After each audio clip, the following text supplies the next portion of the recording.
Madame, Monsieur, bonjour et bienvenue dans le JT d'actualité juridique du groupe Revue Fiduciaire. À la une de ce jeudi 6 septembre, contrôle fiscal, incitation à la grève et droit de préemption d'un locataire commercial.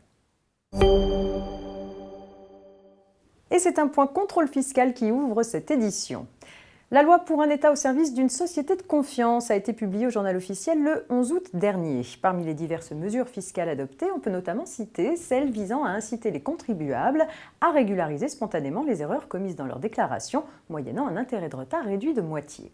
De même, la procédure de régularisation en cours de contrôle permettant de réduire le taux de l'intérêt de retard de 70% est étendue au contrôle sur pièces et aux examens de situation fiscale personnelle.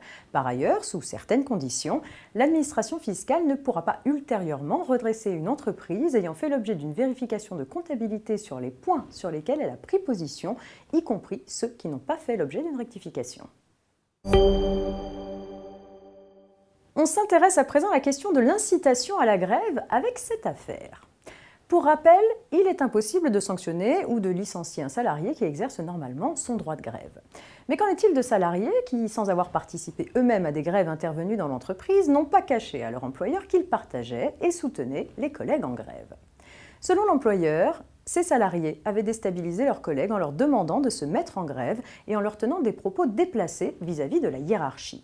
Il estimait que ce comportement fautif justifiait un licenciement et ne bénéficiait pas de la protection liée à l'exercice du droit de grève. Mais pour la Cour de cassation, les faits reprochés avaient été commis à l'occasion de l'exercice d'un droit de grève. Par conséquent, ils ne pouvaient pas justifier un licenciement. Ainsi, la nullité du licenciement d'un salarié concerne le licenciement prononcé pour avoir participé à une grève, mais aussi le licenciement prononcé pour un fait commis au cours de la grève et qui ne peut être qualifié de faute lourde. On termine ce JT avec une précision relative au droit de préemption d'un locataire commercial. Pour rappel, lorsque le propriétaire d'un local à usage commercial ou artisanal envisage de le vendre, il doit en informer le locataire car celui-ci bénéficie d'un droit de préemption sur ce bien. En pratique, la notification du bailleur au locataire doit indiquer le prix et les conditions de la vente envisagée. Elle vaut offre de vente au locataire. Ce dernier dispose alors d'un mois à compter de la date de réception de cette offre pour se prononcer. La Cour de cassation vient d'apporter une précision sur les conditions de l'offre que le propriétaire doit notifier au locataire. Cette offre de vente ne peut inclure des honoraires de négociation.